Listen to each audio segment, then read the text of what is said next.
Oh man. Wow, that just blew my mind. Yeah, okay. I am here with frequent collaborators, friends, co-conspirators, Brett Hornig and Leah Yingling. This is the 2023 Black Canyon 100K preview analysis hype predictions episode. I was just informed by Brett that what I was going to call the index is actually the table of contents for this episode. I think we're going to talk first about what's exciting us about this race, the stature of this race within the Golden Ticket Series, the greater U.S. ultra scene. Obviously, course knowledge and analysis. We're doing a new segment where we're actually reading out listener questions that we crowdsourced on Instagram and Twitter, which I think is going to be super fun. And then we'll do the women's and men's field analyses and picks, along with what our spreads are going to look like for free trail. So super excited. But first, it's been a minute. It's been a month. Leah, what's up with you? What's new in your world? Just trying to get through the Salt Lake City winter, probably the best snowy winter we've had in the 6 years that I've lived out here. So just training for way too cool at the moment, which is not going to be snowy. So enjoying that training and excited to get out to California in about a month. How about you, Brett? Let's see. I did the timing for a skimo race last weekend, and the conditions were great if you were skiing. But I was standing out there in 40-mile-an-hour winds for like 5 hours with an iPad. So that I think that like upped my like tough levels like 1 or 2 points. But that's the only snow I've touched recently. Like I did a workout the other day where I climbed like 2,500 feet continuously, and I touched snow for 3 steps. So that's an Ashland winter. Yeah, that's like in stark contrast to Rufa, which was just this past weekend in Salt Lake City, which is running up for air up Grandeur Peak, which you do 2,600 feet in 1 lap of Grandeur, and people were out there for 6, 12, and 24 hours. And I ended up doing a volunteer shift after my little laps, so that was a lot of snow. And that was all me. Snow? It was all snow for the whole thing? Okay, yeah. Yeah, I don't know how you do it.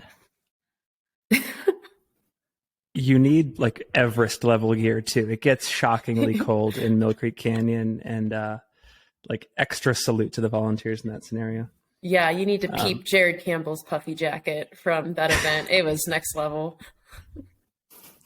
I know that all of us here are ultra running nerds, so it's probably a dumb question to say like what's exciting us about this race. But if we stack it up against like Bandera and I don't know, UTMB and JFK and Speed Goat, etc., is there anything about this race for either of you that stands out that just gets you extra stoked, or why you look forward to it each year? I think it's a great, I love the timing of Black Canyon in relation to Western States as a golden ticket race. Like Canyons it's dangerously close to Western States, but this Black Canyon, you can go just like full gas and be completely trashed and have enough time to, properly recover and get in a great training block for Western States. And just kind of the way it's like a miniature Western States of, net downhill, kind of decent amount of climbing towards the end. But yeah, it's one of those races that's going to be, you have to be fast and gritty to win this race. Which is fun because I feel like we're still not to the point where like in the marathon majors and non-rabbited marathon, like the New York City Marathon. It goes out somewhat slower tactically and then finishes really hard. That's still not really the case in like any ultra. Like they all still go out pretty hard, and then you're just forced to survive and race really hard at the end. So that still gets me very excited about Black Canyon.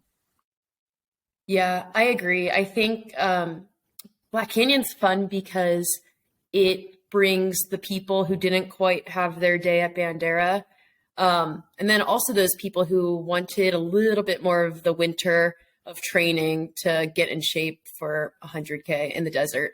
Also, it's the desert, which, I mean, this race attracts a lot of people from the Mountain West who have not been training in the desert. So I think it challenges runners in a little bit of a different way. And the fact that we're talking about you have to be fast and gritty. I know our like talking point for Bandera was like negative splitting. Yeah. I think what's interesting about this race is just like its runnability for the first 20 miles. And then like it gets tough after that, which I think really requires somebody to have a significant amount of resilience later on. So yeah, I think this is a fun race. And I think it's historically a shit show after mile 35 or like maybe at mile 35. So I think even this race, and I'm sure you guys can agree that like there's so many different combinations of like podium positions and top five. And I'm sure our top three and top five look entirely different. And I think that's what makes this race really fun is it's a really tough one to predict. I would just add that from an ambiance standpoint, it's fun to see how each race director in our sport, how each events company in our sport that gets a hold of one of these golden ticket races puts their own spin on it. And I do think that in many ways, Air Viper running is like born and bred to put on a golden ticket race. And they do Black Canyon and Javelina. And I don't know. I think it's super cool. How about the stature of this race within the greater golden ticket series? Like we just covered Bandera last month. Canyons is coming up here in the States. Tarawera is happening this weekend. How does this one stick out to you guys? Like if we were ranking like the golden ticket races here in the US and abroad, is this the most competitive one? Is this the marquee one? Where does it fit in your mind, Brett? Well, the last few years I had put Canyons at the top of my competitive list for golden ticket race. If we're assuming that UTMB does not count towards this list, like, because that probably would be the most competitive golden ticket race. But yeah, it's no fun that they're in it. Yeah, I don't know. Of at least the US golden ticket races, you know, Javelina, Bandera, Black Canyon, Canyons. You know, Canyons had always been what seemed to be the most competitive, and maybe that was just due to it being the last one and everyone then gets to go for one more shot at it. But it does also seem that every single year Black Canyon gets more competitive. You know, the gaps on the podium, the top five, they've gotten smaller every year. And, you know, I think this year is going to continue with that trend as well. Yeah, it's funny because like Black Canyon years ago, I mean, I don't really recall what year this race came to fruition, but I know it wasn't a golden ticket race back when it was like Sean O'Brien and Gorge Waterfalls and Georgia Death Race, things like that. So to me, like hearing some of your pre-race interviews, Finn, and hearing the people talk about like what a marquee event Black Canyon is, it's just crazy. Like having golden ticket status at a race, what that does for a race. The fact that like years ago, this wasn't even in the mix of competition in the US. And now look at it. It's probably our most competitive 100K. I mean, it's our most competitive 100K this year to date. We'll see what Canyons brings, but I have a feeling this 100K is going to be more competitive than this year's Canyons 100K. It's a great point about how on a dime, the nature of these races can change. I was looking back at some of the podium times for the men's field at Black Canyon, like even just 6 or 7 years ago, and like 8:40, 8:50 would win you the race. And that's going to be like comfortably outside the top 10 probably this year. So it's be like a woman's winning time. Yeah, I know. And this race is massive. Like there's 914 people on the entrance list. And when I checked last night, there was still 200 spots open to sign up for the race. So like they got permits for over 1,000. Yeah, that's huge. Those are some large aid stations. Yeah. Top 5 biggest race in the US. I mean, yeah, it would be this. What JFK, Javelina's up there. Javelina, yeah. I think Way Too Cool's pretty. Way Too Cool Way Too used Cool. to be 1,000, but it's shrunk because they don't even do a lottery anymore. Wow. Yeah, massive. In terms of like course knowledge analysis of the miles on this course, Leah, you've run the 60K if I'm not mistaken. So what's your perspective on how this race runs and what runners should expect, stuff like that? Yeah, I ran the 60K in 2021, and upon completing that, I said I would never do the 100K because the 60K was plenty. Wow. Yeah, I don't feel, maybe my mind would change. It is a good course though. So it is really nice and cruisy for the first 20 miles, net downhill, really smooth trails. And then right around mile 20, you come into, I think it's the Bumblebee aid station. Yep. And then you hop on some trails and it becomes a lot of double track and then a lot of like rocky washes and kind of like curvy single track from that point on. I found it a little bit easy to get off course at times whenever you come into these washes. And I got off course probably about like 2 or 3 times out there. So Wow. For anybody running the race, I would recommend having it in your watch because like the flagging is actually good, but some of the washes are like a little hard to read. But so yeah, downhill first 20 miles, then it starts to get technical after that. And that's when the climbs really start too. So you climb kind of up to about like mile 30. I think you have 2 climbs into Black Canyon City. And yeah, that's why I thought it was plenty. It's because it just got tough and it beat you up. I like rolled my ankle really bad. The terrain, like if you don't, I think you need to come into this like liking technical terrain a little bit because when the going gets tough, that's when your mind starts to go many places. And I think you really need to stay in it in this race. So it gets considerably harder after mile 20. I do think it lets up a little bit after Black Canyon City.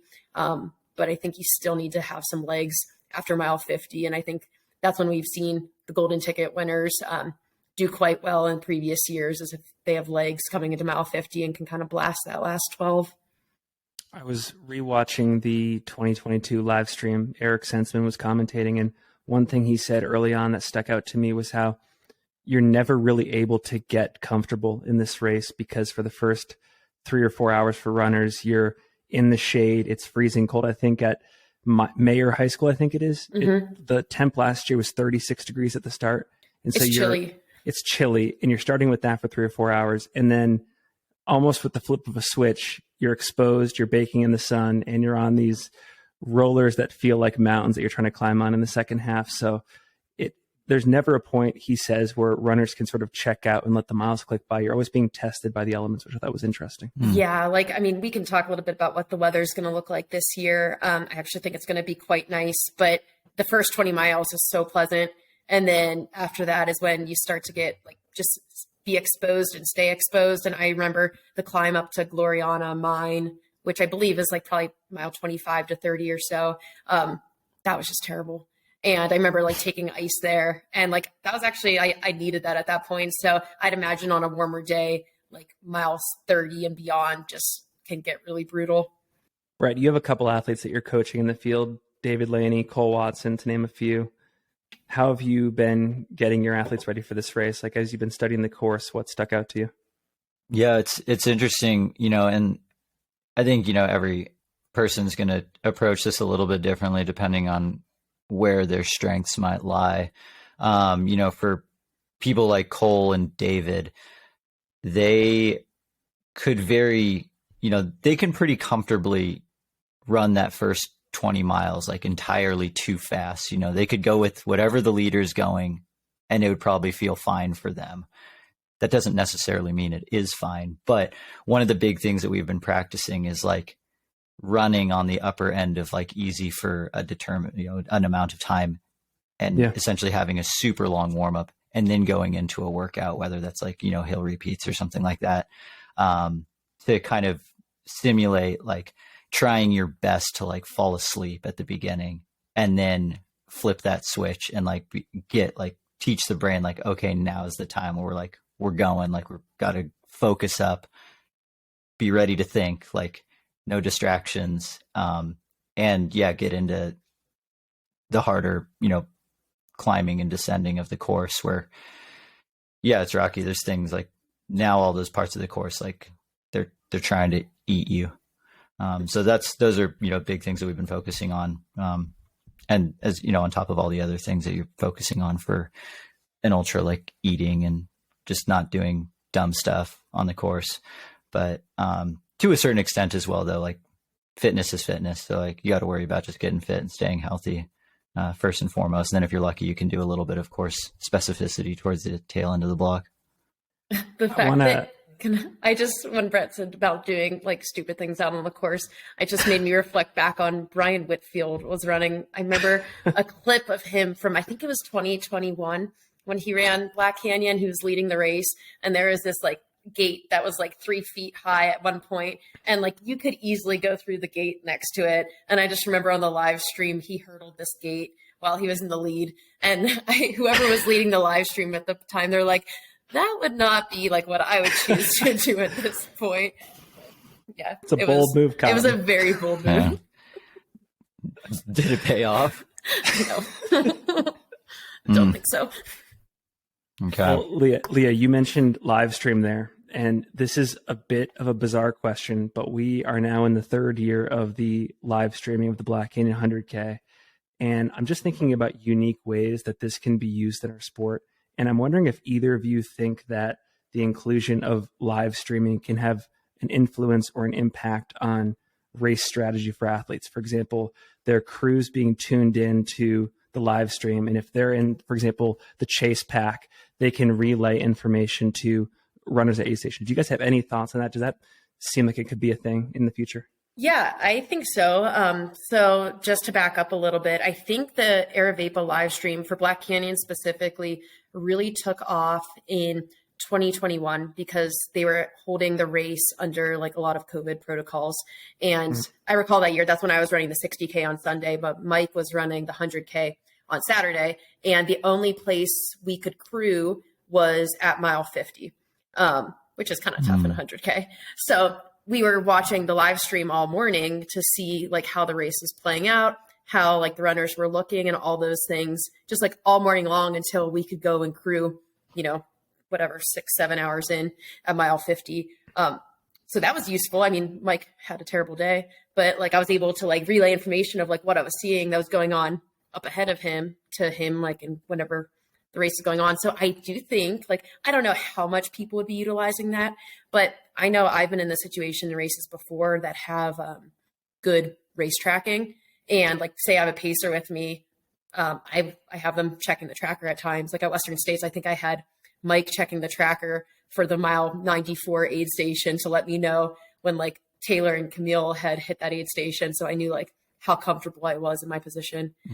So yeah, I think there's opportunity for that for sure, because I think Aravapa's really stepping it up to the next level of coverage. And I think this year their coverage is probably going to be the best it's been yet. And I'm really excited to be a part of it. Yeah. How about you, Brett? You got to get that YouTube premium subscription so that way you can have the live stream just Free going trial, on your at least. phone with the screen off. You just got an AirPod in and you're just listening to it the entire day. Then you're just, I could see a runner do it. That's a great point. I was thinking about a crew, but you're right. A runner Runner could do it too. I also don't, what is self-service like out on course? I think it's bad. Yeah, it's not great. Okay. So But probably it's not going to better run than with like a Bandera. Starlink. Yeah. Yeah. Okay. So it could happen. There could be times where there could be benefits from it. I mean, and this definitely sounds like, especially with how competitive this race is, like this is a race where like it is absolutely advantageous to have a crew with you, right? Yep. Easily accessible. I think most checkpoints on the course are easily accessible too. Yeah, Yeah. they are. Something that got me thinking about your question too, Finn, is it's actually like I was listening to your interview with Hannah and the fact that like she's looked at past years live streams to see what runners were doing, like how their crew stops are playing out, how these runners are running, what they're doing, how they're eating. Like live streams have advantages for that. The fact that you can like prepare for your race. Like I've done that before just to see what terrains look like, but that's an actually pretty interesting perspective to look at how the runners are handling the race and what they're doing, etc. Yeah. It makes me think game it's film. 2023 game film. Exactly. It's 2023, the year that game film became a thing in trail running. Yes.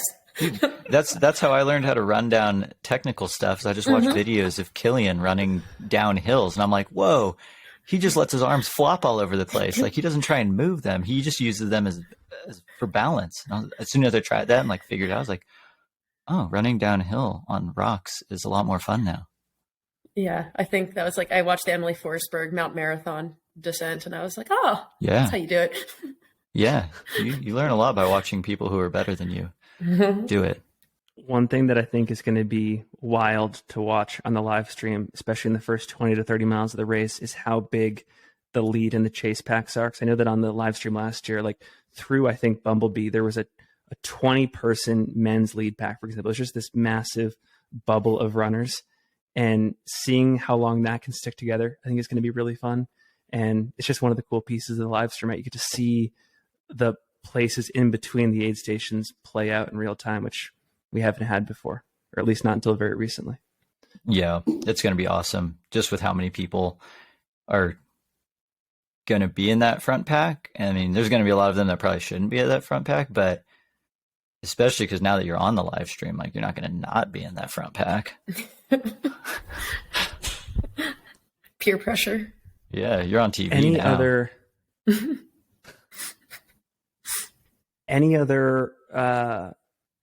comments on the course, how to prepare, what's going to be out there, what to expect, stuff like that? Well, I guess extended long range weather forecast for next week brought to you by Weather Underground. Looking pretty favorable. I saw it for like Black Canyon City for next Saturday, high of 64, partly cloudy. Yeah. And the low wasn't that cold either. It was like in the 40s. If that holds, because it's pretty warm right now, and then it's supposed to dip cold and then like start to creep up just a little bit by race weekend. But if that weather can hold, I mean, I think every course record's under threat. I agree. And then for the race itself, it doesn't climb that much. Like it's 5,000, just over 5,000 feet, with a net downhill for the first 20 miles. On paper, it does not look hard. It doesn't look like you would need to train with a lot of vert or anything like that. However, I think anybody that has vert in their training definitely benefits in a race like this, especially in the second half where it starts to get punchier and just harder in general. And I will say about this course, Black Canyon City is a really easy place to drop. Mile 35, 37-ish. It's really tempting. You've just jacked up yourself by running the first 20 miles too fast. You've got into rhythm the next 15 miles, and then you realize you still have like 25 miles to go. I think we see that a lot at Black Canyon, and I think the heat usually lends itself to that happening. Maybe we won't see as much of that this year, but I tend to think Black Canyon has a significant amount of carnage each year. Yeah, that is interesting. Yeah, that would be an awful tempting spot to stop. But especially because like most people probably aren't going to feel that good at Black Canyon City, even if you ran really well. Like you've still run 35 miles with a lot of it being downhill, and you know most of the climbing is in the second 50K. So like you're more or less training for a 50K with 5,000 feet of climbing, which that's kind of a hard 50K if you think about it that way. Like that's a good point. Yeah, so yeah, I bet a lot of people like might look back at their training and be like, oh, if I was training for a 50K with 5,000 feet of climbing, I might actually be doing more climbing than I am right now. But better luck next year to those people listening.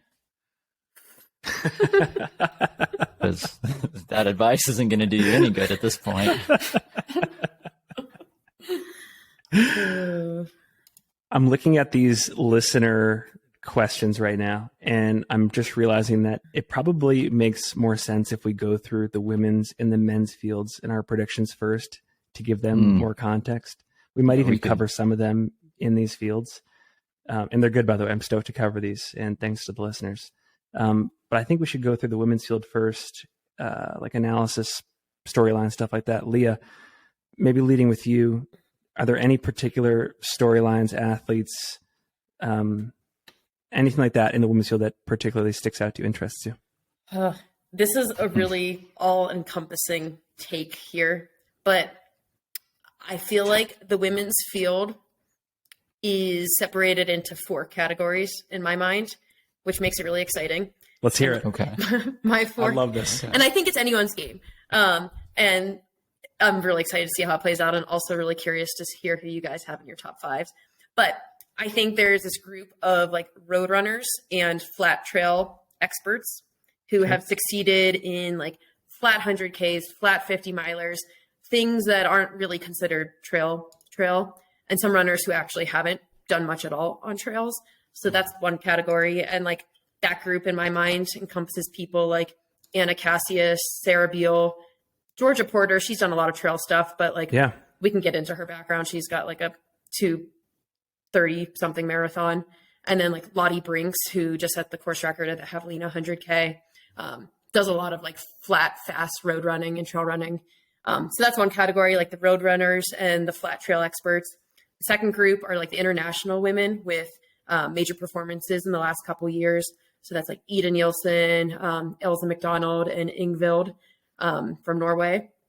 Then we have women making a big splash here in the US, which in my mind, that's like Hannah Allgood, Keely Henninger, Heather Jackson, and Casey. And then a group of women who are ready for their big break. So that might be like Jade Bellsberg, Megan Morgan, Tara Dower, Shea Aquilino, and like Bree Grigsby. So those are like probably 20 people I just listed, but like 4 categories that I think could really be in the mix of that day. And I think that's what makes Black Canyon pretty cool, is it doesn't attract just one type of runner. Like those women I just listed fill all categories, and you don't really know who's about to have their day out there. So that's like my one all-encompassing storyline that excites me. Masterclass analysis. Can you talk more about Georgia Porter? Like what more context for? Because there might for less hardcore fans, she might be a new name. Yeah. So I'm trying to think when she came onto my radar. I probably when she won, I think Run Rabbit 50 outright potentially. A year or two back. And then she just had a great year this past year. So she's a 2:36 marathoner. I think was particularly on the roads prior to coming to the trails largely this last year or so. Her sister is Sarah Crouch, who's also a pretty famous road marathoner herself. Yep. So yeah, Georgia's last year includes a win and course record at McDowell 50, course record on an alternate course at the Tusher 70K, third at Broken Arrow behind Jen Lichter and Brittany Charbonneau, and I think just 10 minutes behind Brittany and maybe 20 behind Jen. Crown King Scramble 50K. And last year, I believe she has experience on this course. She was second to Katie Asmuth at Black Canyon 60K last year, and I think one of her first like more technical trail races. So yeah, she's really exciting to me because I think she's got that combo of road speed, trail experience. She does vert, like the fact that she crushed Tusher 70K this year, like that race is hard. Yeah. I think she's kind of got it all. So yeah, she's really exciting to me. I literally just edited my free trail picks in real time. First I had her at 5th, and then you just kept talking and I added up to 4th. I just assume you don't have any free trail picks until we're done talking. Yeah. He's like, who do I like the best? Yeah. That was a great sell, Leah. That was a great pitch. We should clip that. We're clipping that. Great. Any other storylines that, sorry to take over that with the Georgia Porter spotlight, but any other interesting storylines to you? Maybe I'll go, are we going women's, men, both? Like, doesn't matter. Women's. Women's. Gosh, not really. I think it's just like a really exciting field to me. I'm excited to see Keely. She's got like a sad but fun story, like of coming back from a Western States unfortunate DNF last year. I think she first got like a golden ticket offered to her in 2018 when she won Lake Sonoma, but I believe she turned that ticket down that year just because she wasn't quite ready to run Western States yet. And then got in last year, ended up having a pretty bad ankle injury that took her out of Western States. And this is like her comeback race to get that golden ticket to go back. Really excited to see what she can do and wishing her the best out there, and fingers crossed that her ankle can hold up on the technical stuff later on. I've got one more question there, and it's of those 4 categories that you described, from which category are you pulling your most successful runners for this race? Ooh, that's a good question. So I've got nobody, maybe let me see where. Okay. Mostly from my like women making a big splash here in the US. I've got like at least one filling my top 5. Actually, yeah, one from each now that I'm seeing that. And maybe 2 from the international women with major performances fill my top 5, but then one from each category fills the rest of my top 5. Yeah, that's where I'm at too. Like now looking at my picks versus your categories. Mm-hmm. And I think I do have at least one person from each of your 4 categories. Nice. Yeah, it's like kind of a JFK reunion race because we've got reigning first, third, and fifth place from Ooh, JFK 50 mile this year. that's a good find. It's a great Yeah, stat. all It's an elite stat. all throwing down at Black Canyon, which it's it's like opposite course profile. Mm-hmm. Where like you like run a bunch of trail first at JFK and then have a road race, whereas now you like do all the buffed out trail first and then hammer on some harder trails. So I'm curious to see how that will convert for some of these people. And then yeah, I guess across both men's and women's sides, I'm really curious to see how the group of I didn't do as well as I wanted at Bandera, so now I'm gonna throw my hat into the Black Canyon ring because like that was not that long ago. For some, it might be long enough, but like it wasn't that long ago. So yeah, the question that's come to my mind the last couple of days as I've started analyzing this stuff is, has that ever worked for anyone? Emily Hawgood. No, Yeah, she's like, she got a ticket at Canyons. She had to try But 3 times. Didn't she go all the way down the list? Like she went Bandera, Black Canyon, and then finally got it at Canyons? Yeah, but I'm saying, has it ever worked like well for anybody that at Black Canyon after they didn't have their day at Bandera? That's a great question. Is no. Yeah, I don't think. Like if they It's finish Bandera, I think it's a tough turnaround to do another 100K 4 weeks later. Yep. Yeah, totally. And we're seeing that, not to bring Tarawih into the conversation, but I think, Ryan Montgomery is flipping it around quickly at Tarawih. Same thing with Amanda Basham, I believe. So it's interesting to watch this trend unfold. And that's a week sooner even, because that's like in a couple days. Oh, that's true. Yeah. I got to throw a couple names into the mix in the women's field. I am so excited to watch Heather Jackson race again.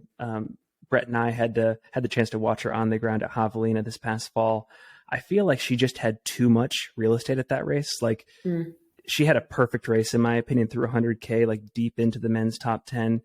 And I believe, she's already incredibly experienced in the triathlon, Ironman, Ironwoman scene. So she's used to long days, time on feet, had that one debut race in our sport. And I feel like she's going to course correct very quickly. And I feel like she has a chance.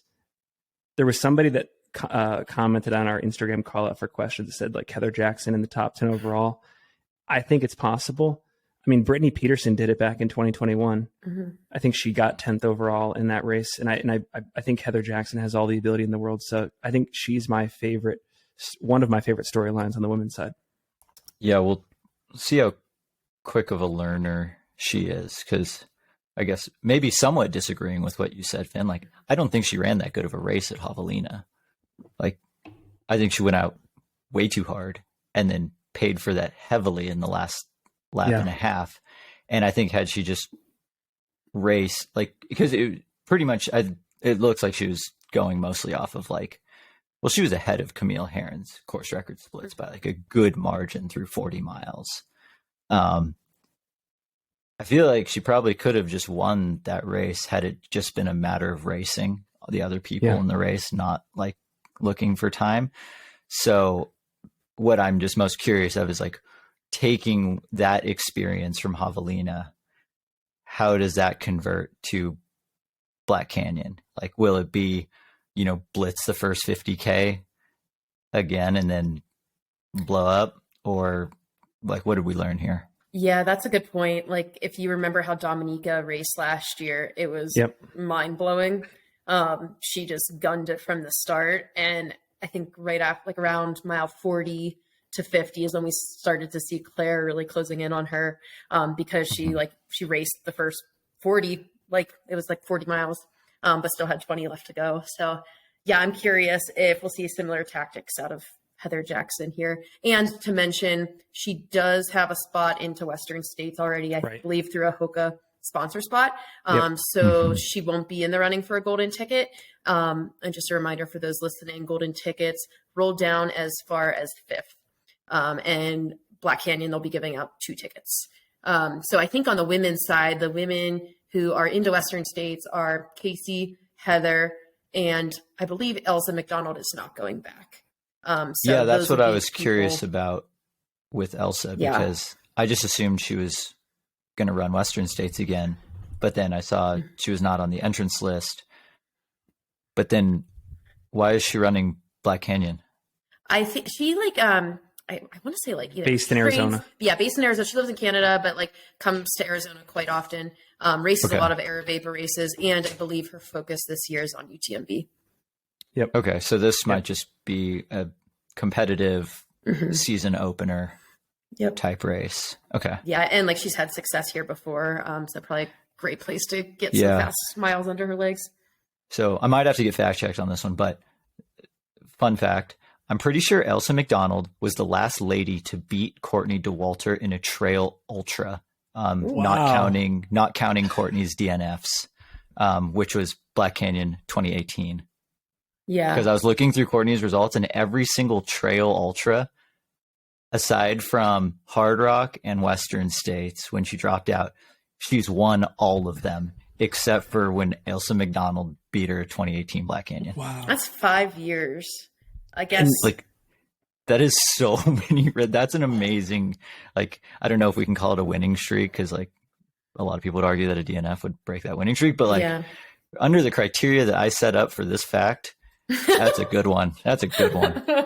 Leah, that reminds me, Courtney might be the one answer to your question about the quickest turnaround, because I think you mentioned she had gotten a golden ticket at Sean O'Brien earlier that year, maybe 2 weeks before Black Canyon race, and then came to Black Canyon 2 weeks later, and that's true.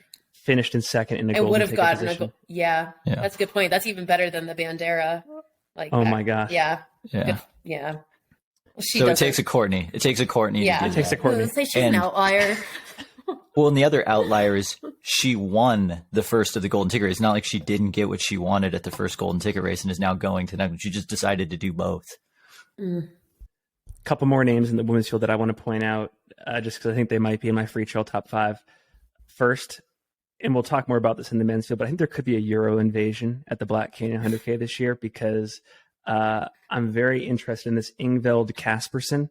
Won Flagstaff Sky Peaks last year, second to Abbey Hall at Transvolcania last year, second at the Pikes Peak Marathon, second at Les Templiers. So Euro proven. It's got the Euro chops. Really curious to see how she does here. And then Leah, you mentioned Hannah Allgood earlier, that Mamba mentality, leaving no stone unturned, preparing for the biggest races in our sport. I think you, Leah, have shown how critical a variable it is to really think logistically about how to be successful at races. And I think she's kind of taken a page out of that playbook too. And she has raced and beaten some of the best in our sport before, like Claire Gallagher. What was the race in Colorado last summer? San Juan Solstice. So really excited to see how her race unfolds too. But those are 2 more names I wanted to add to the mix. Yeah. And it appears that there's a pretty fit and healthy Casey Lichtenberg running Black Canyon this year. On Strava, her training block has been classic Casey of, most people would look at it and be like, this isn't enough vert, but for Casey, it doesn't matter. And it's been very good because, she had surgery on her hip last year. Yep. And then even it was pretty short build up to Western States. And then even leading up to a 4th at Javelina, it was still kind of iffy. But then since Javelina, it's been classic, 120 miles a week of just nice, steady running with good long runs. So from a numbers standpoint, it looks like Casey's back, and Casey has won this race before. So I guess the only variable is she's already in for Western States. So, she gets to do whatever she wants here. Any other interesting athletes or storylines, Leah, that stick out to you? Let's see here. Well, I guess Ida Nielsen, we were chatting before this call. So she got second at Worlds in the 80K this in November in Thailand, in just like an incredible race for her. She had been down with injury for a couple years, and I think this was just like the race that she was really waiting to have. Not far behind Blandine at all, maybe like I think it's 12 minutes behind her, and just such an exceptional race. Her training going into that was like just a thing of beauty. So much vert miles, just putting in the work. She is in Arizona right now, and I believe she was having a niggle in her hip coming into this. So question mark on, I think she's still starting. Was really excited to see how she would do here, because I think if a healthy Ida is showing up, then it's game over for everybody else. But just curious. She's been doing like 20 hours of skiing a week, really light on the running front per her Strava. And I do think she posts a lot of her running. So yeah, not sure what kind of version and health we're going to get of Ida out there. But yeah, that was one. I was a little disappointed to see that she's been dealing with some health stuff. It reminds me, you know how like on those windshields of cars, it says like objects in the mirror appear closer than they are. I wish that there was like a similar alert on Strava where it had something to do with like how much people are posting.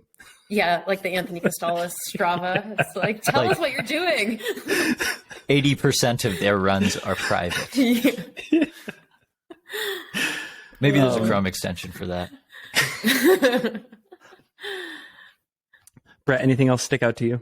Ida's a good one, by the way. That's, yeah, I agree. Yeah, Ida. Yeah, I'm really curious to see. Like, it seems like Georgia Porter has the momentum on her side of like kind of haven't raced trail for so many years that it's like kind of a grind. Like, it's still all new and exciting, but at the same time, she has the training experience of really high caliber performances. And when you put both of those together with, you know, like a full year of trails under your belt, like that becomes very dangerous for something like Black Canyon. And yeah, I just love how she won the McDowell Mountain, the 50 mile, to get that Solomon contract. And she doesn't have like any social media, which I just kind of thought that was awesome, because I feel like Solomon was probably banking big on some great, you know, social media presence out of those winners. She's like, yeah, I don't do any of that, but I'm pretty good at running. Are you gonna pull the sponsorship? And they did not. So I love that story.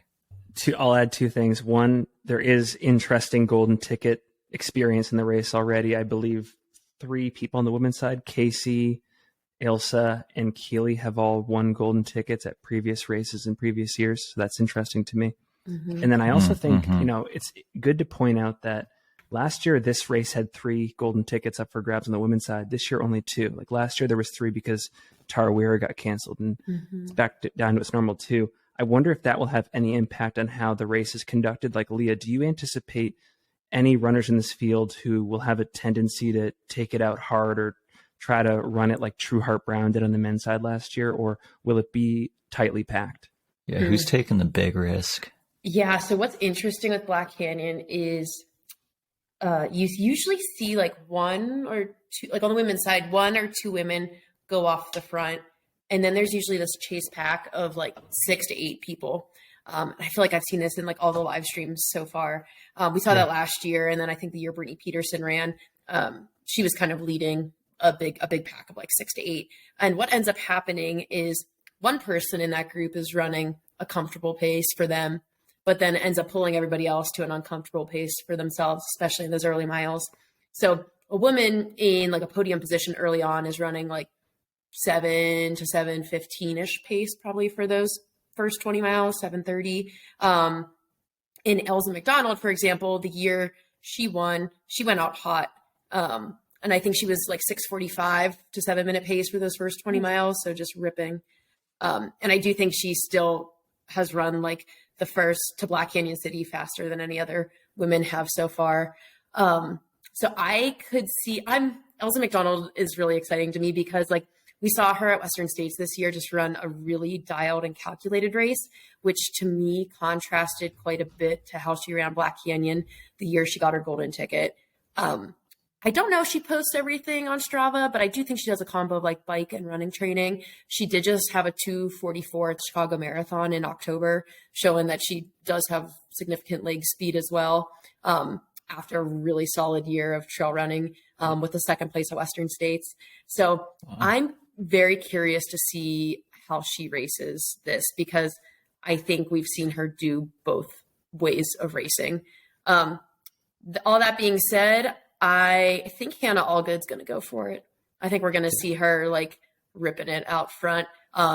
If you peek at any of her long runs, like she goes moderate in most of her long, like I don't think she ever really does like a chillin', easy long run. Like she kind of has a lot of intention in her long runs, especially her downhill miles.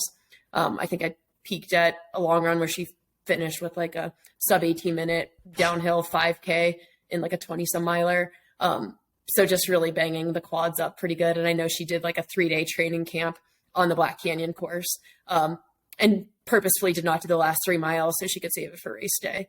So I foresee like some racing perhaps between those two early on, especially. Super cool. So is that your pick for the win? Oh yeah, free trail picks. Yeah. Oh, we're going straight. Okay, yeah. Let's segue. Actually, yeah. Okay, yeah. I have Elsa McDonald. Oh, I should have went backwards. Elsa McDonald winning. Sorry. Hannah Allgood in second. Georgia Porter third. Heather Jackson fourth, and Ingvild Casperson in fifth. All right. Wow. Okay. Yeah, we've got Vince, some you different change yours? names. I Yeah, changed no mine typing. about- Everyone, you gotta be able to see everyone's hands. It's like, No copying off of Leah's picks. I will say, I cannot tell a lie. 10 minutes ago, when Leah did that whole categorization masterpiece, I did slowly ascend Georgia Porter up my rankings, but they haven't changed since then. Oh, good. They haven't changed since then. I'll start with fifth. I've got Ingvild Casperson, fourth, Georgia Porter, third, Ailsa McDonald, second, Hannah Allgood, and I've got Heather Jackson for the win. Hey, we've got the same people in our top 5. Yeah, just a little bit reordered. Yeah. Okay. Brett likes to throw some curveballs though, so let's But I hear will it. just say that it's Heather Jackson. It's going to be an amazing end-to-end race between Heather Jackson, Ailsa McDonald, and Hannah Allgood. That is where I believe a lot of the fireworks are going to be in that race. I like that. So, I think Heather Jackson is going to be the one to set the tempo. I think she's going to like go out more comfortable than Javelina, but it's still going to be in first and still be pretty quick. And it's still going to force, a big pack to go out uncomfortably quick. But I still think Heather is going to fade a little bit. So I've got Heather in fourth. And I think as a casualty of the hot pace, I have Hannah Allgood in fifth. Now, to survive that hot pace a little bit better in third, Georgia Porter. Second, I have Ailsa McDonald. And in first, I have a name that no one's even isn't in any of your top 5s. I think Sarah Beal is going to win. Wow. I think Sarah fifth at Canyons, and then she first ran a at great race, JFK. Canyons. Like she had a great Canyons and an incredible JFK. So I'm just thinking that those two are going to kind of just merge together, and Sarah's going to be able to survive an early hot pace, but then some of that last year's Canyons training is going to kick in. That's a good point. Yeah, and I guess to add, so we've got a couple sub 240 marathoners in the women's group, and Sarah's a 239 marathoner. Georgia is a, what did I say? I think like 236 marathoner. I don't know what Ida's run. I think she's run quite fast. Yes. Yes, we have a couple people who have some. Oh, and There's Anna Cassius. Speedy.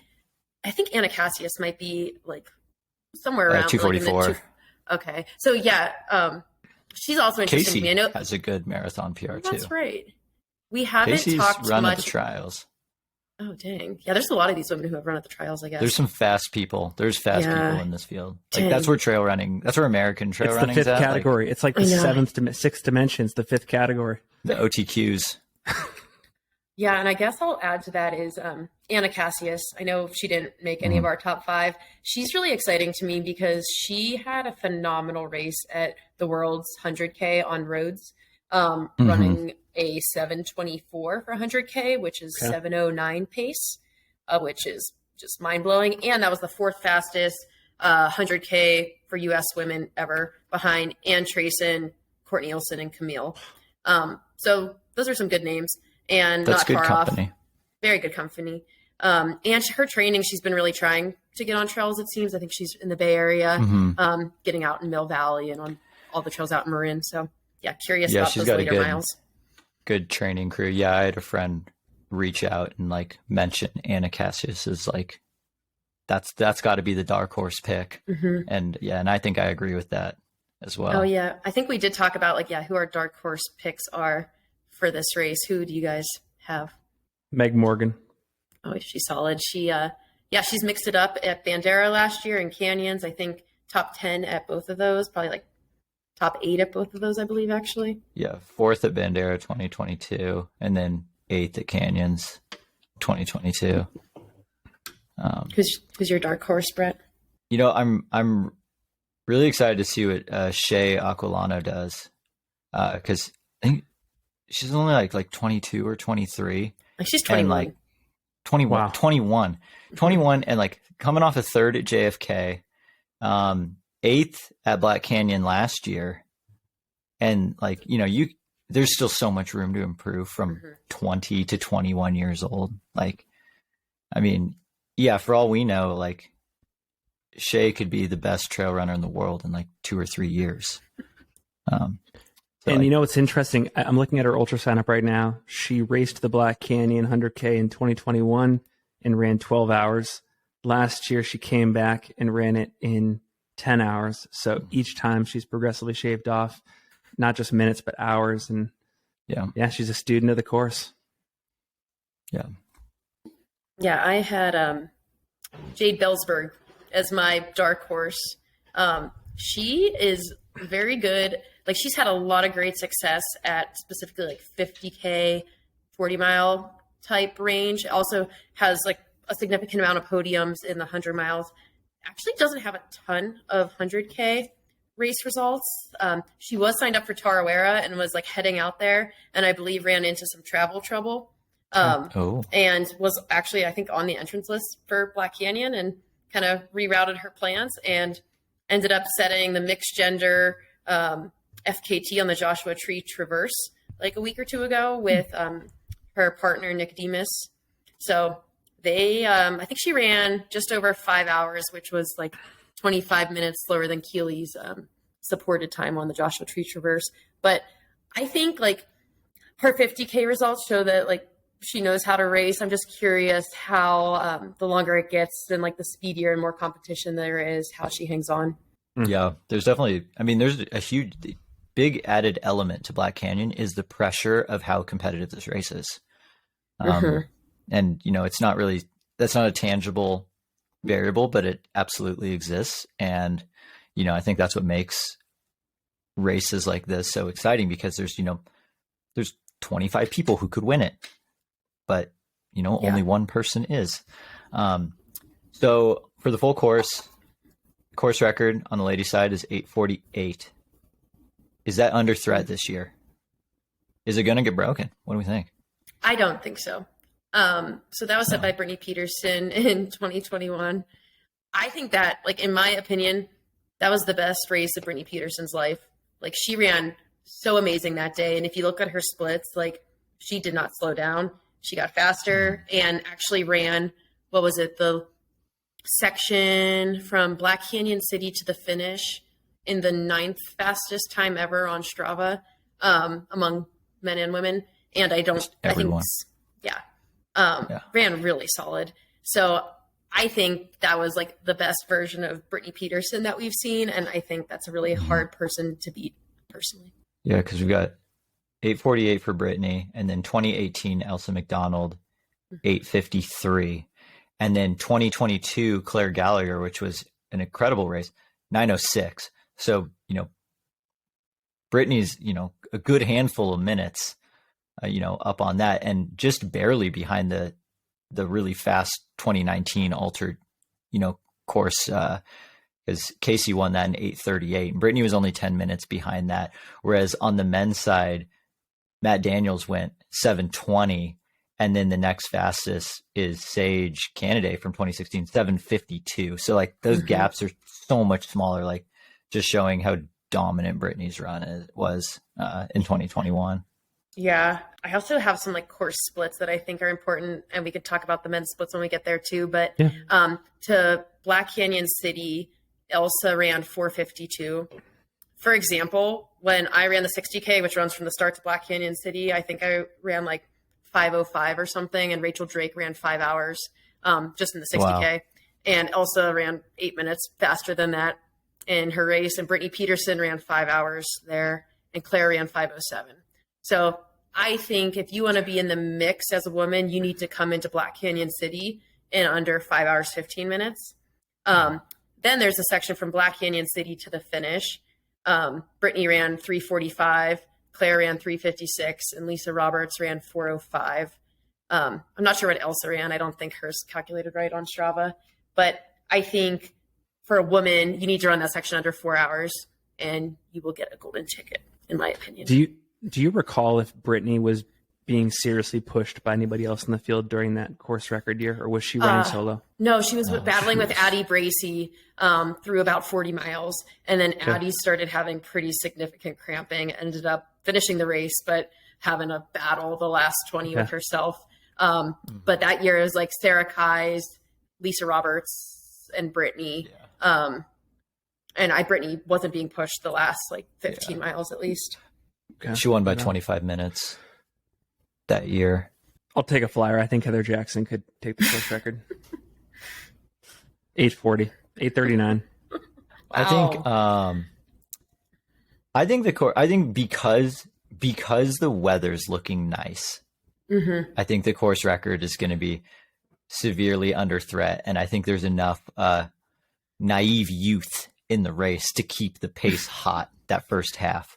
And Sarah Beal likes running fast. So I think the ladies winner is going to be under 8:50 this year. It could be 8:49 and not a course record breaker though. Yeah, that's why I said under 8:50. Brett, you want to kick off the men's field analysis? Yeah, the men's field is... So I split the men's field into 4 distinct categories. No, I'm just kidding. The men's field is...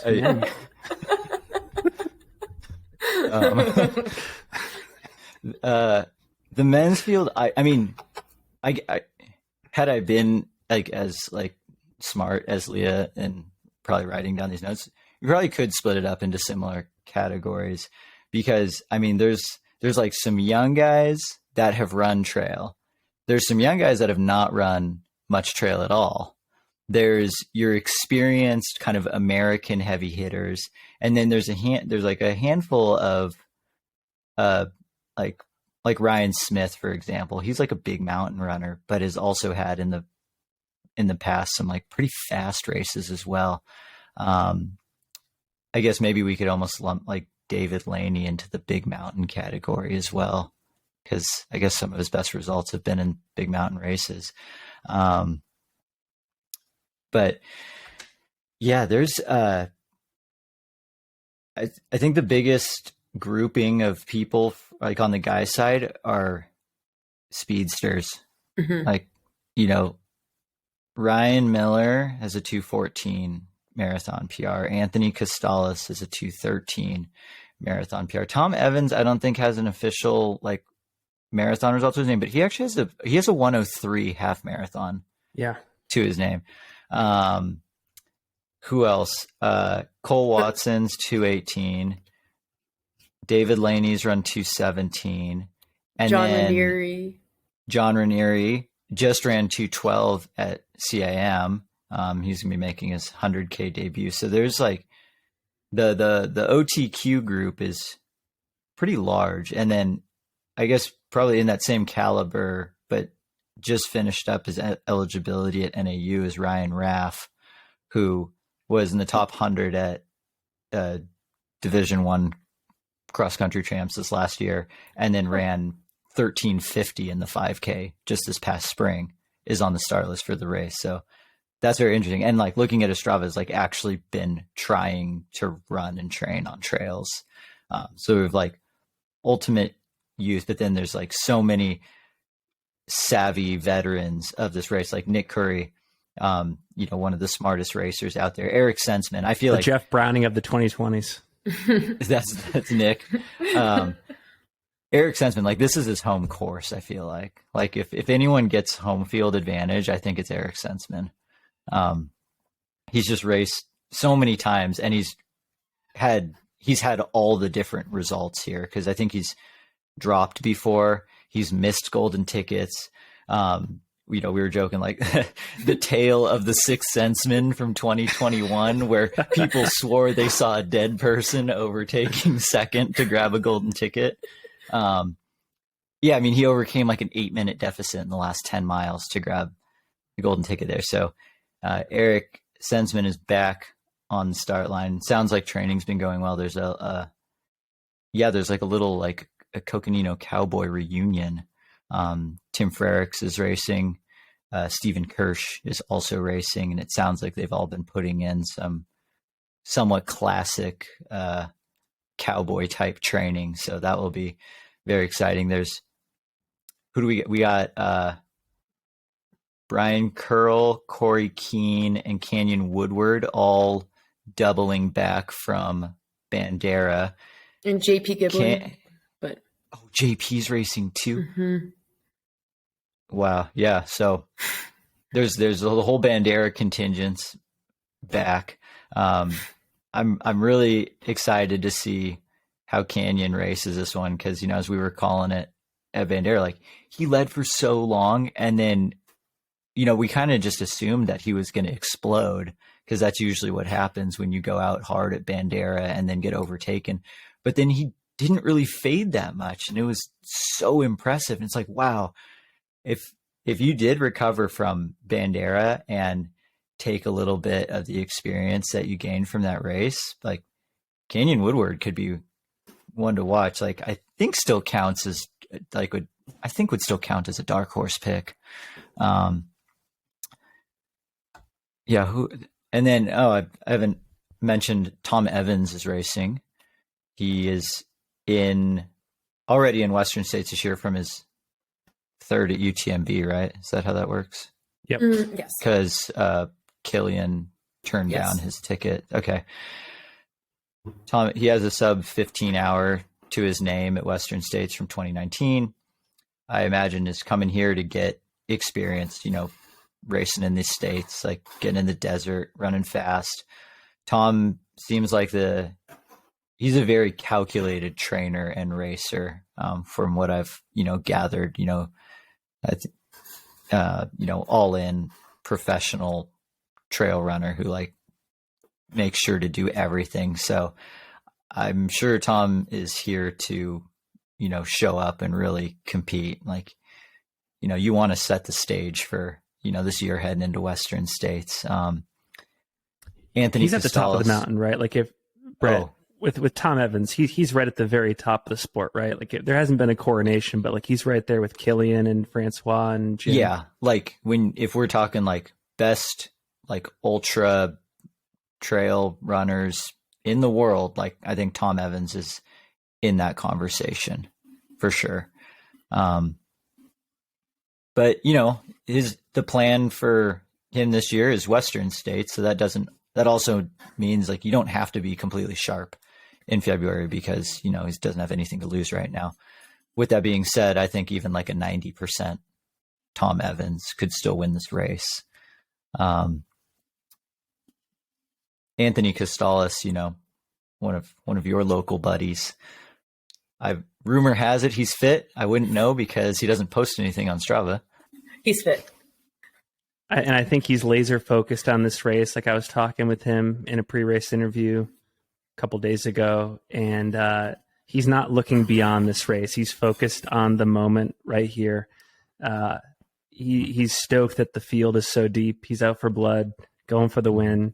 You know, he was in contention all day last year. I think a lot of folks who were watching the live stream were expecting him to at least be the third person in for that golden ticket. And I think things just fell apart a bit in that last 10 miles. So it's going to be very exciting to see him with this carrot in front of him this race. I had Mike helped me with some of my research on the men's side for this, and I'm just getting a kick out of this bullet point. It says, for Anthony, should honestly be able to run with Tom. So I agree with that. I think Anthony is he's very fit. Hell yeah. He's one of the fastest guys in the field.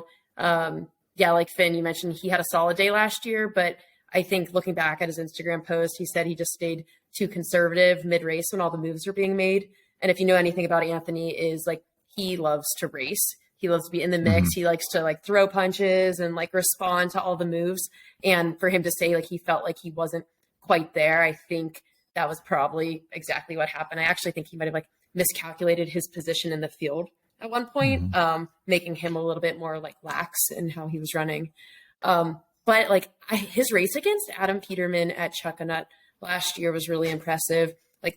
He and Adam were pushing the pace together all day. And I know Anthony fell and hit his head and then broke his bottle, lost his hydration, and comedy of errors. But I think he held it together to be 10 minutes behind Adam when it was all said and done.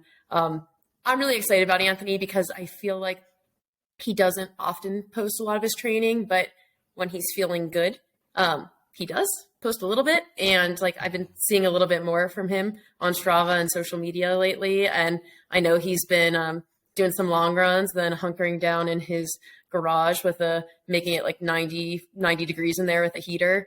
I think he handles the heat well, and I think he's putting in all the extra little things this year, and I'm just really excited to see how he does. Yeah. I mean, the way he won Canyons in 2021 was kind of like you said, he stayed engaged and competed the whole time. And that's also one of the other interesting things about Black Canyon is there's that fine line of which runners will benefit more from just staying at the front of the pack, regardless of what that pace is, knowing that if we all go out too hard, everyone's going to slow down. I'm going to slow down the least, but I get the most motivation from just being in it and competing versus Jeff Colt last year, hanging way back and then just knowing I'm going to be able to hammer and just pick people off. Where do, everyone lies on a little bit different spot on this line, and it'll be really interesting to see where people decide to slot themselves in the first 20 miles of this race. Cause I don't think you can win the race either way. Totally. And now that I'm looking at all these guys, I'm seeing a lot less of those conservative and then move up in the field types of runners on this men's side than we normally see.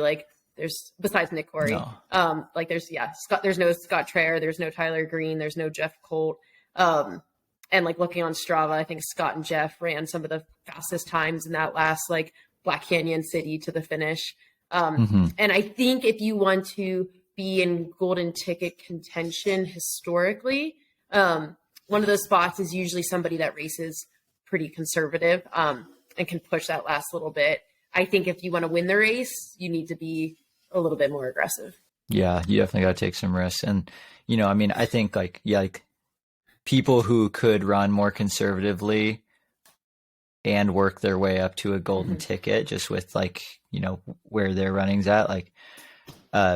Nick Curry could do that. I think David Laney could do that. I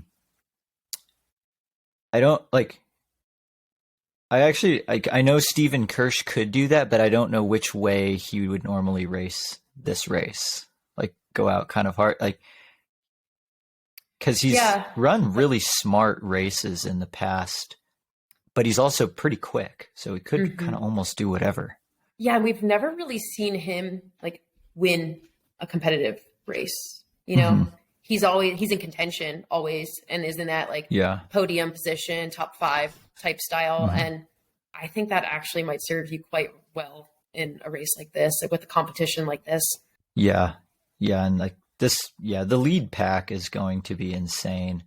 especially with like, I mean, you throw someone like John Ranieri, you know, if the lead pack is going 6-minute pace through the first 15 miles, that's faster than the lead pack has ever gone. Because it's usually in the like 6 to 6:30. But if there's say like 6 flat for every single mile for the first 15 miles, John Ranieri will be cold. Like he will be wearing a puffy jacket because that will be so easy for him. Will he just chill or try and True Heart Brown it and launch himself off the front because, because we just get impatient.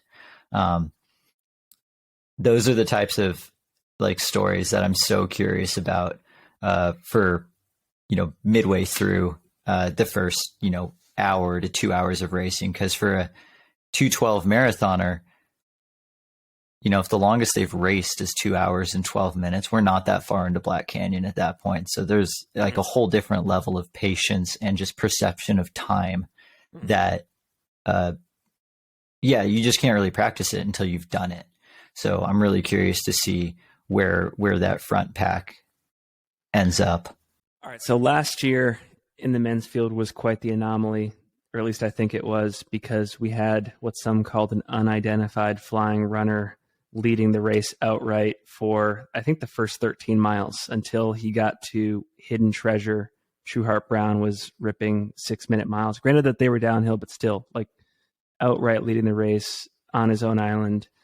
Will we ever see that again? And maybe specifically to this race this year, are there any people in this race that were discounting or were underappreciating their race strategy and they might do the same thing next weekend?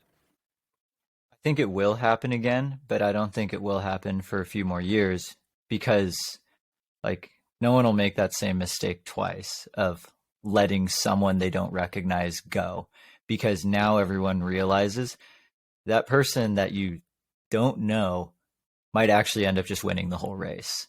And because that happened last year, everyone's going to remember that. So if someone's going out at 6-minute pace, the number of guys that we just listed, they can all do that and be confident that they'll just fade less. If someone's going 5-minute pace, you can be confident that they're going to blow up. So that's also fine. So, and the other thing with True Heart Brown is, I'm sure a lot of the guys that were in that chase pack were kicking themselves for letting him get out of sight because, out of sight, out of mind, you lose that little extra bit of motivation because you can't see him anymore. You don't know what you're chasing. And it's so hard to just envision chasing someone who you've had no idea who they are. So I bet had a group decided to just go with True Heart Brown and not let him go, the results of the race, I think, would look a lot different. Yeah. It reminds me a lot of how Jasmine Lothar ran Canyons last year. Yes. Same off thing. The front, like people kind of knew who she was, but like not really. And like she was gunning it. And I always like, she was on a tear. And that's like what everybody kept saying every time I'd roll into an aid station is Jasmine's on a tear. And like in my mind, as somebody racing against her, it's like, okay, how long can that really last? And I'm assuming like people probably racing against True Heart, like an unknown guy, they're probably thinking, how long can that really last? And then in his case, it lasted from start to finish. And I think, what did he run? 4:21 to Black Canyon City. And I think Scott Traer, who got second, was like 14 minutes behind him. So like he broke that race open and nobody was with him. Jeff Colt was even like another 3 minutes back from Scott then. So Jeff was 17 minutes back from that. So like there was nobody in contention with him at that point, and he held on. So yeah, I agree. I don't think we'll see something similar to that this year unless like one of the Roadrunner style guys, maybe John Ranieri, who knows, like where 6-minute pace is probably easy for him. And that's going to feel like a walk in the park for those first 20 miles. I think with like Craig Hunt a couple years ago, that's who John Ranieri kind of reminds me a little bit of, where at that point when Craig ran, I think that was 2021, he ran the Hoka Carbon Project 100K. And that was really his first dabbling in the ultra scene, and then came over to Black Canyon and was leading the race into mile 50, and then things fell apart. So yeah, I don't know if guys with road legs who just run particularly on roads and like flatter things, not a lot of hills or technical terrain, can really hang with the hot pace later on. They might pay for it.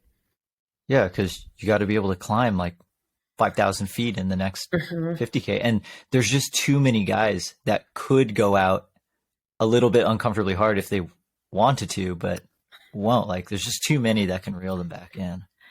Yeah. Do you think Black Canyon caters itself to like veterans a little bit more than newer runners? I think so, especially now, because with how deep these fields are, you need to kind of have an A+ day if you're getting a golden ticket now. Like, I don't think you get to make that many mistakes anymore because the gaps on the podium are so small. I have them written down. Like 2021, the women's first to third was 30 minutes, and then last year it was 17. Dang. I bet it gets even smaller. Like, the podium on the women's side will probably be under 15 minutes this year. On the men's side in 2021, it was 10 minutes from first to third, and last year it was 8. Like, I bet it's closer to 5 this year. I think so. Like, you're now to the point where in the last few miles you can see the whole podium. Like, if you're in fourth, you might be able to see first, second, and third right there. Yeah, I actually have that for my top 5 men. With my second place guy, I have like we'll finish within 5 minutes of first, and like I think that's true. Throwing elbows to see who gets through that cattle gate first with 100 meters to go. Yeah, I think of like Justin Grunwald's sprint finish last year with someone right through that gate. Ugh. Yeah, we might get another one of those. Finn, what are some names that are standing out? And feel free to take that into your top 5. I'm going to make you do it first because I don't know if you have anything written down. We're freewheeling over here at Single Track HQ. I mean, we've talked about him a little bit, but I definitely have David Laney inside my top 5. There is a famous Billy Yang movie, the UTMB film he did back in 2015, and friend of the podcast, Ryan Gelfie, is quoted saying about David, "The fire burns eternally in him, but he's not going to tell you about it," which is kind of code for he's kind of a quiet crusher. And I don't know. I was rewatching the Gorge Waterfalls 100K live stream from last year, or one of the reels or videos that Dylan and the Free Trail crew did. And, lo and behold, there is David just laying it out on the line in the last 3 miles of that race, dropping like 5:45, 6-minute miles to close out. And I'm really excited about this guy because I think he's a gamer. I think maybe there is some debate about the types of races he prefers to race in, but for example, maybe the desert doesn't quite work for him, but I believe he will rise to the occasion here. I think that when he thinks about the narrative of his career, there's been a lot of accomplishment at UTMB and over in Europe. And one of the places that he hasn't quite nailed it yet is at Western States. And I think he wants to add that to his career mantle. And so there's an interesting carrot in front of him at this race. Very excited about him. I think his quote in your podcast with him, Finn, was like he's run Western States 4 times, had like an okay day one time, and then like epically failed 3 other times. So it would be really cool to see him pull this off and get back there for a good day. I paced him during that one okay day. Oh, nice. Beachy does. So there's that. It's all you. Also paced during one of correlation. No, I also paced during the worst one. So one other person that I want to mention, because I also have them inside my top 5, and at this point I should just list off my top 5, but Janosch Kowalczyk, I think, is a European, 6th at CCC in 2021, 1st at Mozart by UTMB last year, won Ultra Trail Cape Town in 2018. So, well tenured in the sport, has competed across the world at relatively high profile events. I looked at his training on Strava, and it looks like he's been training specifically for this race. And I think he has all the talent in the world. So when I talked about that potential Euro invasion at this race earlier, I think that part of the equation is him. Part of it is Tom Evans and Ingveld on the women's side. So yeah, I think this is all attributed to the Adidas Terex team having their team camp in Arizona the week prior. So I know Janosch, Ingveld, Tom, Stephen Kirsch, like all these Adidas athletes are rising to the occasion while also having some fun with their team camp. So shout out to Team Adidas for bringing the heat. I guess I might as well list off my top. Should I go my top 5 at this point? Yeah. Let's hear it. All right. I'm not Number changing 5. mine. Number 5, I have not. This has stayed so intact, so impossibly intact. Number 5, Ryan Miller. You know, the thing that I struggle with about Ryan Miller is I think he's either going to have an amazing day or I think he's going to have a not good day, and I feel like 5th is beneath his great day. So I don't know the circumstances that would allow him to place 5th, but I have him 5. David Laney at 4 for all the reasons I just mentioned in that soliloquy. Anthony Costalis for all the reasons I mentioned in that other soliloquy. Janosch, and then Tom Evans. I think, you know, if it hasn't already been acknowledged, I think he is on that same level of talent and accomplishment in the sport as, you know, Killian, Francois, Peter Engdahl, John Albin, Jim Walmsley. Like he belongs on that mantle in our sport on the men's side. And I think that anytime he's in a race like Black Canyon, it's his race to lose, even on a, as Brett said, like 90% day. So, okay. So of your 5, I have 4 of your 5 in the same order. No, that's amazing. Yeah. we can't, the agreement is not the basis of good content. I wanted that to be the case with Leah's top 5, not yours. But I feel like I should share my top 5 next then, because 4 of the 5 spots are the same and we just only have one different name. So I have Ryan Miller in 5th. I have David Laney in 4th. I have Anthony Costalis in 3rd. I have Cole Watson in 2nd. And then I have Tom Evans in 1st. I mean, there's definitely a slight bias towards both Cole and David riding their training, but like Cole has all the tools that a lot of the greats in our sport have. He just hasn't yet put together the like consistent training blocks for like these golden ticket style type races. Cause like, you know, he was 3rd at Javelina. He's got a 5th at Canyons. He has a 3rd at Bandera. So like, and those were all somewhat off days where he made like a pretty big mistake in the middle. Usually he would crank the dial to like 12 from like miles 30 to 35. Or I think he said with all those races, he like accidentally found himself in 1st place just because he started running a little bit too fast in the middle. Because that's just like the gear range that he has. So like if Cole can just like not crank it to 12 in the middle of the race and just chill for longer, I think he's ready to pop one off and kind of really solidify himself up into that mix. Yeah, to add to that, I think we should start doing like a small segment of each of these episodes where we talk about like our favorite workout from all of our analysis that we've done, or like a favorite training weekend that we've seen. Yes. The workout hero awards. Yeah. I think Cole would take home the award for me. So on January 28th, he did 20 miles at 5:34 pace. And then the next day did 20 miles with like 4,000 feet in 3 hours, which is a really solid long run, especially given the fact that he ran 20 miles at like 5:30 pace the day prior. So I think that's proof of his fitness coming into this race. And favorite workout of my analysis. I love that. We got to get that segment in. That's the type of workout that makes your coach sweat a little bit. Because for the record, that's not quite how I had written it.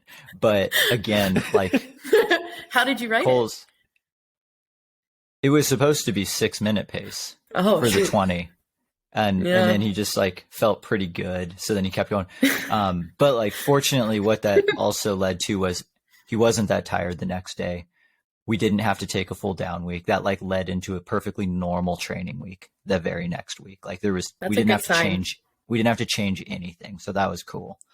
Man, don't you love when 6-minute pace accidentally becomes 5:30 pace? I just love that. Oh yeah. And the other thing, his first mile, like ready, set, go, no warm up or anything. First mile is like 6:05.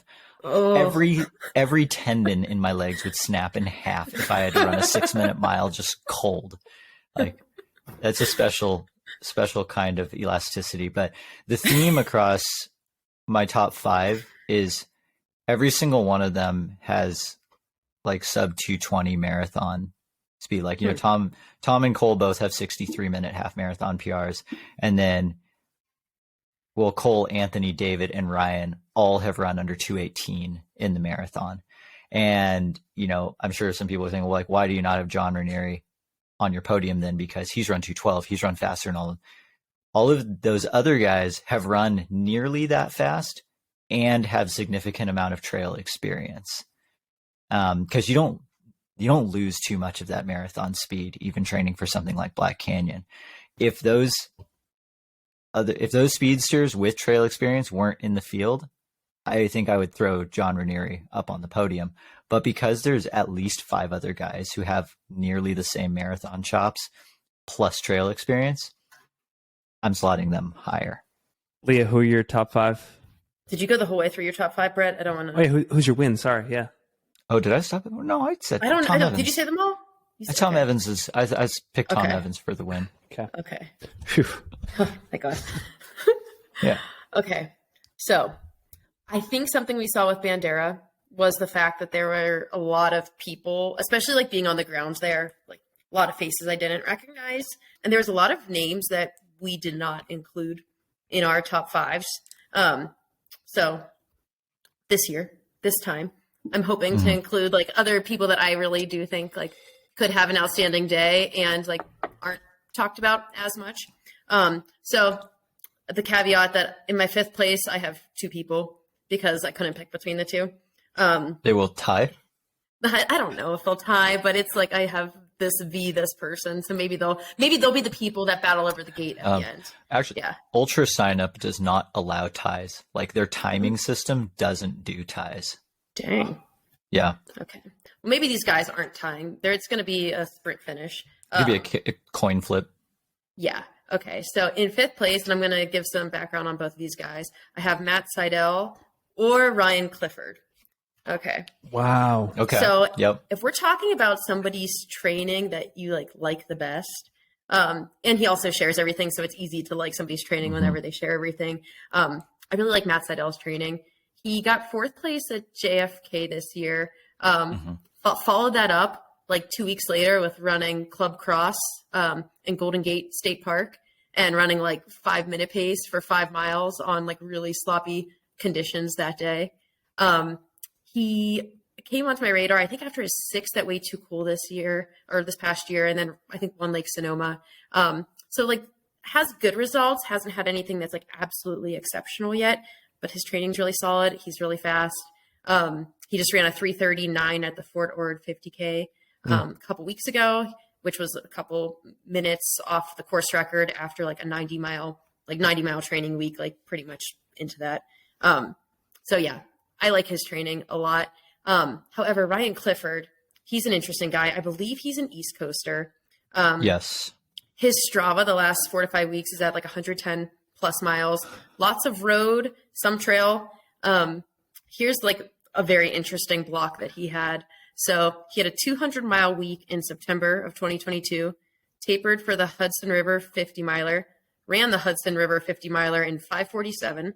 Then later in October, ran 494 miles in a week, attempting to cross the state of New York, but called it on day 7 due to a potential injury. And his first day of that effort was 90 miles at 8:16 pace. Yeah, moving pace. So 8:40 per mile elapsed, which is still super impressive. So he's a beast coaster.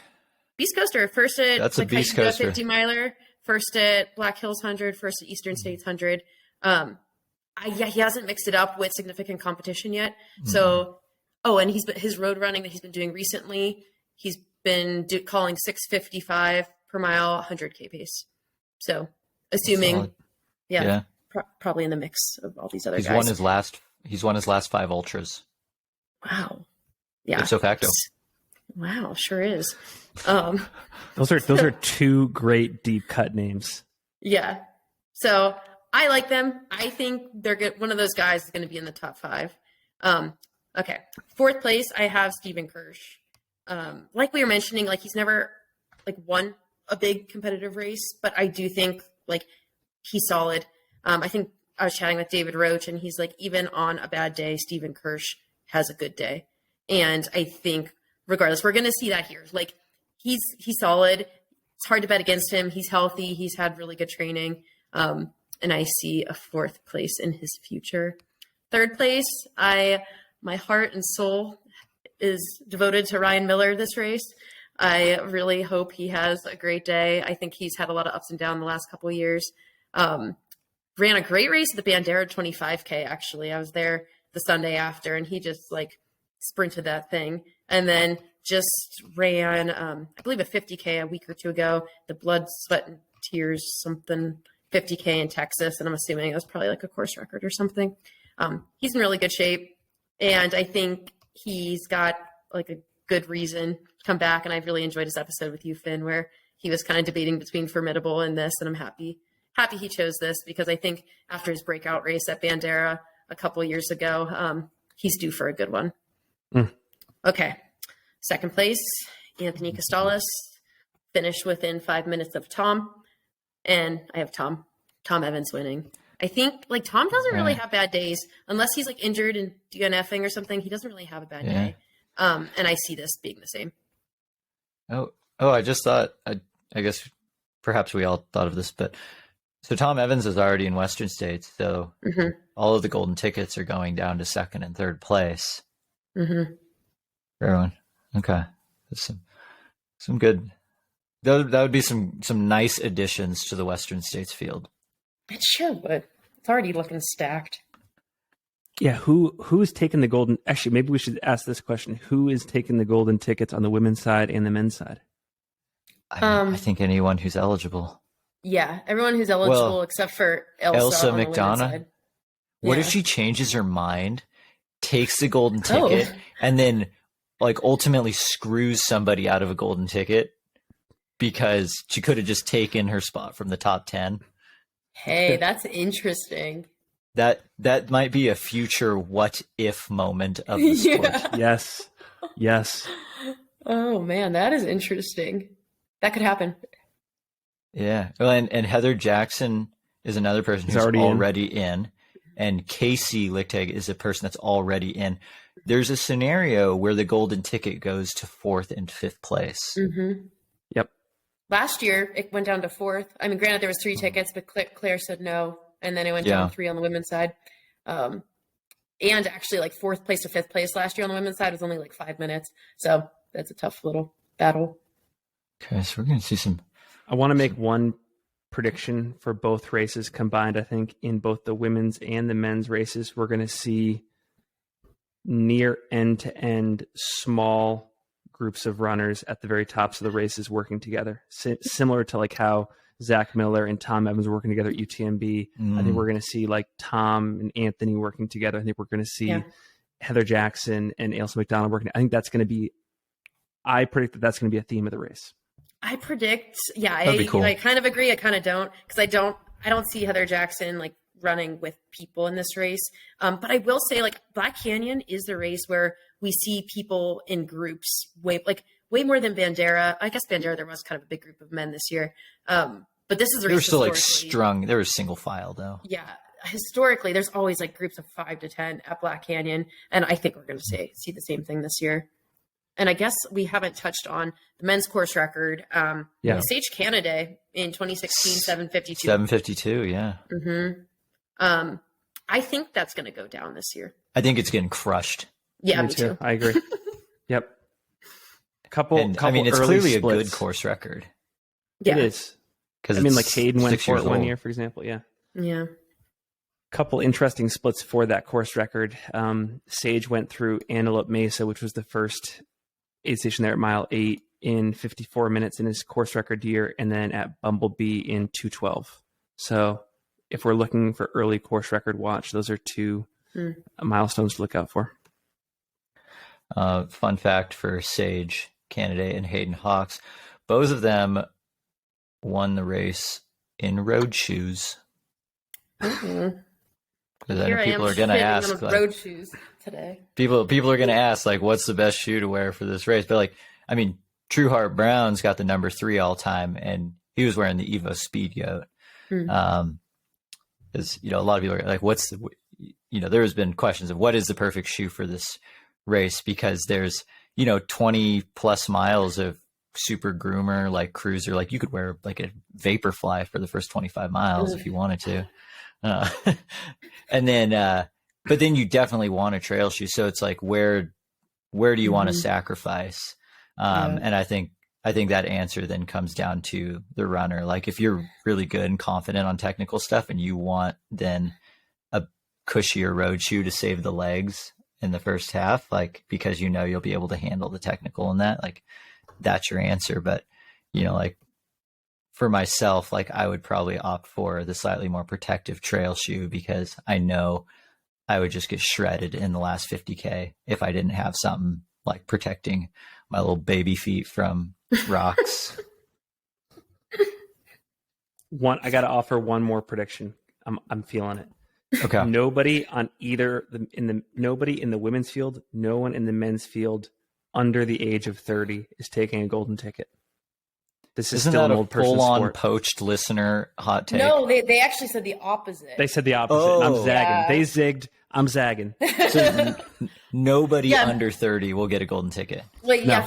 Finn, read the question from the audience of who that was. Okay, so this is probably a good time that we have this new segment where we encourage frequent listeners of the podcast to submit comments and questions. And the first one we'll do here is, I believe, I'm actually not going to name the name because I didn't ask for permission for the name, but That's a good. they say they predict that both men's tickets will go to people under 30 years old, and the overall winner will be a non-sponsored runner.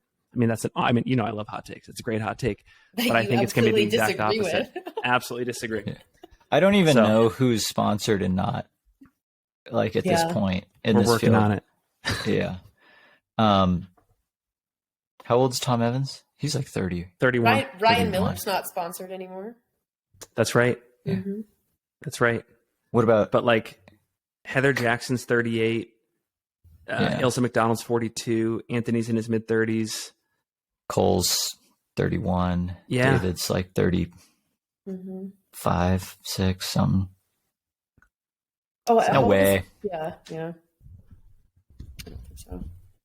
Anyways, that's my take. I think it's going to be people in their mid 30s, early 40s. I think mid, low 30s. I think we're seeing a time right now for like the 31-year-olds to shine.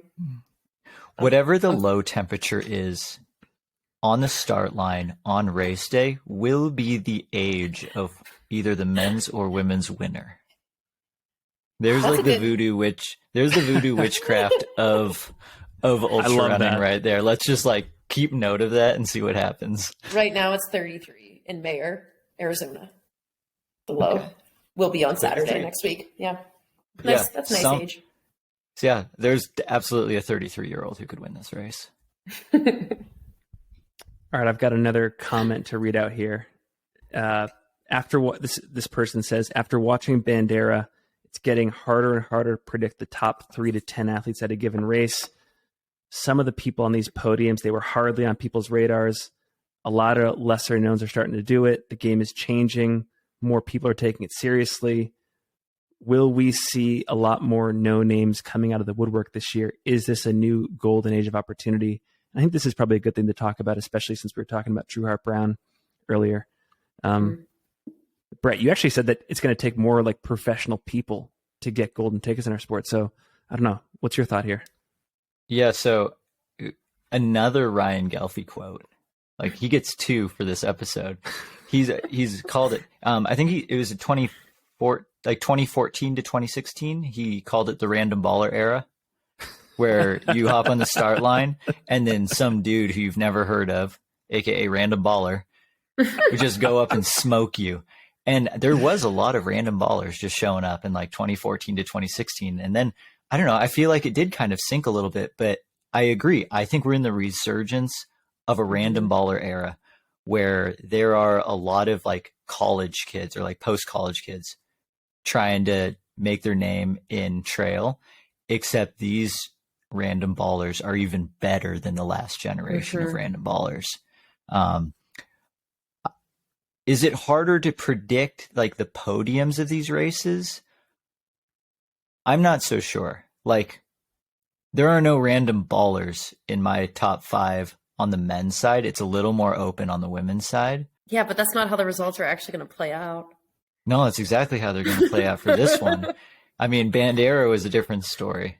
There was random ballers at Bandera, and there's random ballers here at Black Canyon, but there's more like old ballers as well. Such a good phrase. The elderly ballers. Elderly baller, like, don't reach young blood. Leah, what are your thoughts? Yeah, I agree with that to some extent, even though, like, largely, yeah, both of my top, all but my 5th place, Matt Seidel versus Ryan Clifford. Everybody else is actually sponsored, and Ryan Miller on my list.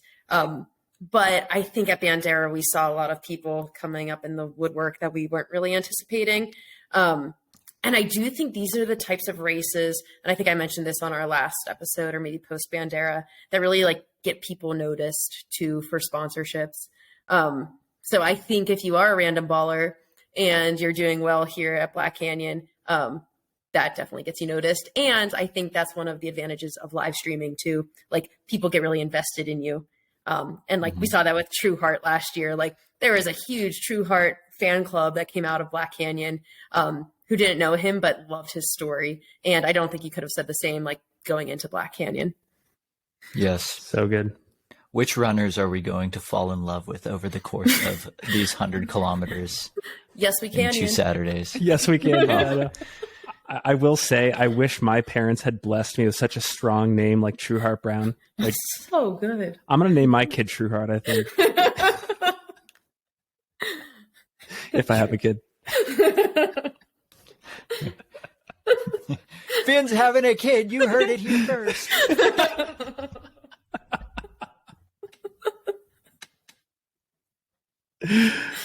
Oh my. Let's hear another listener hot take. Okay, well, this is a question. Obviously, we've said that Stephen Kirsch is in this race, Eric Sensman is in this race, Tim Frericks is in this race. That's at least half of the known Coconino Cowboys contingent. Is this the comeback? Is this Coconino Cowboys 2.0? Is this their reunion where they realize that they've missed each other so much and it's time to get the band back together? Leah, what do you think? Yes and no. I think I don't think we saw like as much of Stephen Kirsch back in the day as we're seeing in like the 2.0 version of the Coconino Cowboys. So I think this is going to be Coconino Cowboys 2.0 where Stephen Kirsch is leading them all. I'm hoping to see a great race from Tim Frericks.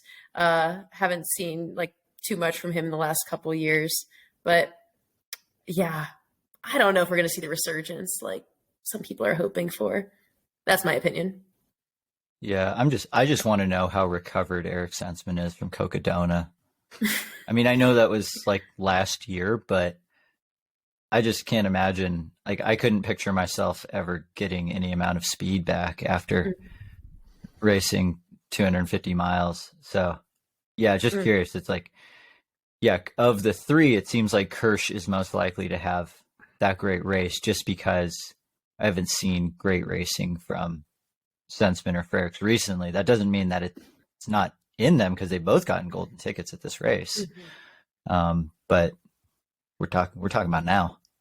Yeah. I will say I've never seen somebody resurrect like Eric Sensman did at mile 50 in 2021 at Black Canyon. Highly recommend that people watch the live stream of him coming into mile 50. And I was there in person and I just remember seeing him being like, there's no way he's going back out on course right now. And pounded some pickles and had some crew time and was sitting down for a significant amount of time and just shuffled out of the aid station. Everybody that was leading the live stream was like, I don't know if this is right. And he showed up and just crushed her for the last couple miles. So you never know. He had some crew time. I thought you said he had some croutons. Croutons. Like he had some pickles and croutons, and then just got his. Hey, that way out sounds of like it. a great aid station snack. I thought she said Sounds- ketones. That makes more sense than croutons. Like that just that would dry my mouth out. It's just so bad. Eric Sandsman just eats croutons at Black Canyon 100K to grab a golden ticket. Fueled by croutons. I'm envisioning a domino theory of sorts here where in some universe, Eric Sensman and Stephen Kirsch get the tickets and it creates an impromptu domino effect where every other current former on the fence member of the Coconut Cowboys has a renewed interest in pursuing a golden ticket and just like getting their way into Western States somehow this year. Which makes isn't all Canyons a that's very left interesting canyons? race. Yeah. Canyons, yeah. Jim gets like a visa thing going and he makes his way to Canyons and doubles. I don't know. Let's see it happen. Yeah, I'd love to see it. I think we got time for one more. Hot take. This is someone's hot take. So we're interspersing comments, questions, and hot takes. Hot take: golden tickets must have X amount of prize money, or they forfeit their status.